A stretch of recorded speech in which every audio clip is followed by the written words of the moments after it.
How do SSI income and resource limits really work? Imagine trying to get help when you need it most, but finding out there are rules about how much money and property you can have. That's what SSI benefits are all about. Supplemental Security Income is a federal program that helps people who are aged, blind, or disabled and have limited income and assets. To qualify, you need to meet strict limits on what you earn and what you own. Let's start with income.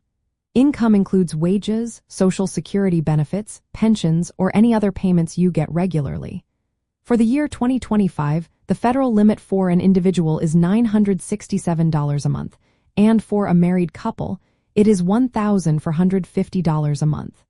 But not all income counts fully. The Social Security Administration does some exclusions. For example, the first $20 of most income each month is not counted. Also, if you earn money from work, only half of that income is counted after certain deductions. This means you can work and still qualify for SSI if your earnings stay below the limit. Income from a spouse or parent can also be deemed to you. That means their income is considered part of your total income, even if you do not receive it directly. This is important for married couples and children applying for SSI. Now let's talk about resources. Resources are things you own that could be turned into cash, like bank accounts, stocks, bonds, or property. For 2025, the resource limit is $2,000 for an individual and $3,000 for a couple. Some resources are not counted. Your home if you live in it, one vehicle used for transportation, personal belongings, and certain burial funds are examples of excluded resources. If your countable resources go over these limits, you are not eligible for SSI until you reduce your assets.